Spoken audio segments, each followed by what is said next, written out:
ایک بریگیڈیئر کی بیٹی ہے اور اس کی شادی ہو جائے بالکل بیچارے ایک لو لیول آدمی سے ہے, وہ بھی مسلمان, جنت میں جائے گا, لیکن یہ جوڑا آپس میں چلے گا نہیں. یہ اسلام دین فطرت ہے نا, وہی بات کرے گا جو ایک فطرت کے موافق ہو. جوڑا چلے گا نہیں آپس میں. تو فقہا نے 6 چیزیں بیان کی ہیں کہ ان 6 چیزوں میں آپ کو جوڑ دیکھنا پڑے گا. مرد کے لیے نہیں ہے یہ, مرد تو اپنے سے کمتر میں نکاح کرے. الٹا ہو رہا ہے معاملہ, لڑکا دیکھ رہا ہے کہ لڑکی میں یہ 6 چیزیں ہیں یا نہیں ہیں. بھائی آپ کو تو اجازت دی ہے کہ آپ کمتر سے بھی کر سکتے ہیں. لڑکی کو کہا ہے کہ جب اس کی شادی ہوگی تو بندہ اس کے پیرالل ہونا چاہیے یا اس سے اونچا ہونا چاہیے. جب بندہ اونچا ہوگا تو عورت مرتبے میں مرد سے کم درجے کی ہوگی کہ نہیں ہوگی, پھر نکاح کامیاب چلے گا. کیونکہ مرد کا جب اونچا مقام ہے تو پھر ہونا چاہیے نا اس کا اونچا مقام. تو اب اس میں 6 چیزیں ہیں. اس میں ایک خاندان ہے, نسب بھی دیکھا جاتا ہے اس میں, کیونکہ جو کوالٹیز ہیں نا وہ خاندانوں سے آتی ہیں.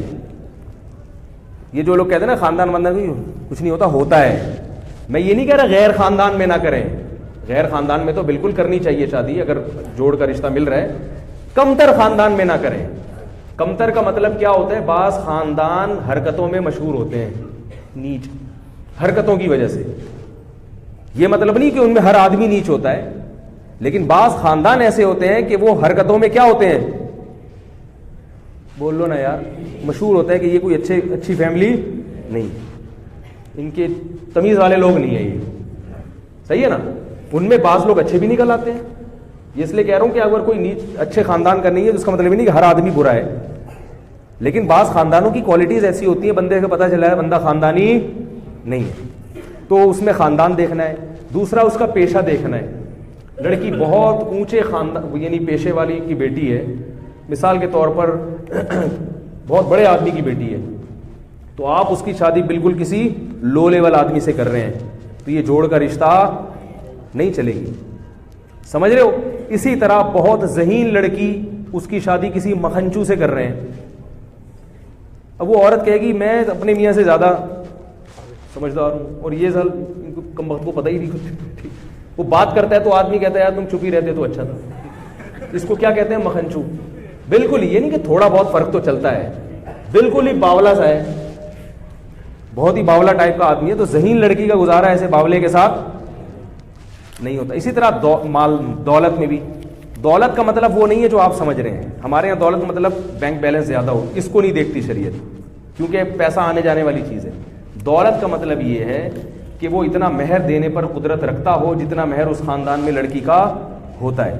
باقی شریعت اس کے علاوہ دولت کو اس نہیں دیکھتی کہ دولت آنے جانے والی چیز ہے. پنجابی میں کہتے ہیں آنے جانے والی چیز ہے, کیونکہ آپ غریب ہیں, کل پیسے آ سکتے ہیں, آج پیسہ ہے تو کتنے لوگ ہیں شادی کی تو پیسہ تھا, تھوڑے دن بعد کیا ہو گئے, غریب ہو گئے. تو اس وقت دیکھا جائے گا کہ آپ اتنا مہر پے کر سکتے ہیں. باقی اگر دونوں ہاتھ دونوں پاؤں سلامت ہیں تو شریعت آپ کو دولت مند مانتی ہے, کیونکہ آپ کما سکتے ہیں. تو یہ چیز ہے. اور اسلام دیکھا جاتا ہے, اسی طرح دینداری دیکھی جاتی ہے. دینداری کا مطلب کہ اگر لڑکی دیندار ہے اور لڑکا کسی کبیرہ علانیہ گناہ میں مبتلا ہے تو وہ بھی اس لڑکی کے جوڑ کا نہیں ہے, کیونکہ یہ میچنگ کی شادی لڑکا تو عیسائی لڑکی سے بھی کر سکتا ہے کیونکہ وہ کمتر ہے نا, ماتحت ہوگی اس کے, لیکن لڑکی کا نکاح کے لیے دیکھنا پڑے گا کہ لڑکی اگر دیندار ہے, پردے دار ہے, تو آپ اس کی شادی کسی شرابی کبابی سے, بے دین آدمی سے نہیں کر سکتے. غلط ہو جائے گا. یہ شریعت آپ سے پوچھے گی, اللہ آپ سے قیامت کے دن سوال کرے گا کہ تمہاری بیٹی اتنی حیادار تھی, اس کو کسی ایسے آدمی کو تم نے کیوں پکڑا دی. سمجھ رہے. اور ایک اور چیز ہے فقہا نے بیان کی ہے کہ علم جس عورت کے پاس ہے, عالمہ ہے, علم دین ہے مضبوط, ہر بنات المدارس سے نکلنے والی بچیاں عالمہ نہیں ہوتی ہیں, پہلے یہ دیکھیں, مضبوط علم دین ہے تو پھر غیر عالم اس کا کفو نہیں آ رہی بات. اگر کسی لڑکی کے پاس علم دین ہے مضبوط, بنات کے جو مدارس سے لڑکیاں نکل رہی ہیں نا, وہ سب کے پاس مضبوط علم نہیں ہوتا. لیکن اگر کوئی لڑکی واقعی ذی استعداد ہے, اچھی عالمہ ہے, تو اس کو غیر عالم سے اگر نکاح کریں گے تو یہ بھی کیا ہوگا, کفو. کیونکہ علم دین کی وجہ سے ایک برتری کا احساس پیدا ہوتا ہے. انسان کو پتا ہے مجھے شریعت معلوم ہے, بیوی کو پتا ہوگا کہ میں شریعت جانتی ہوں اور شوہر کیا ہے, فارغ ہے. بے شک دوسرے شعبوں میں ماہر ہے مگر اس فیلڈ میں فارغ ہے. ان خواتین کی غیر کفو میں شادی ہو چکی ہے, وہ اب برداشت کریں کہ وہ میرے بیان سن کے کہتے ہیں اچھا ہمیں تو پتہ ہی نہیں تھا, بھائی اب جو ہے اس کو سرت کا تاج بنائیں، آپ برداشت کریں. سمجھ میں آ رہی ہے؟ یہ تو جن کی نہیں ہوئی ان کی بات کر رہا ہوں میں، جن کی نہیں، اور وہ اپنے شوہر کو اپنے سے اچھا ہی سمجھیں چاہے جو مرضی ہو. بولے بھائی شوہر کا مقام ہے، اب جو ہیں اللہ نے مقدر میں لکھ دیا، آپ میرے سر کے تاج ہیں، بس جو بھی ہیں آپ مکھنچو ہیں لیکن ہاں تو کس کے آپ میرے سر کے تاج ہی ہیں، اب اللہ نے بنا دیا. کیونکہ طلاق کے بعد تو اور مسائل کھڑے ہو جاتے ہیں.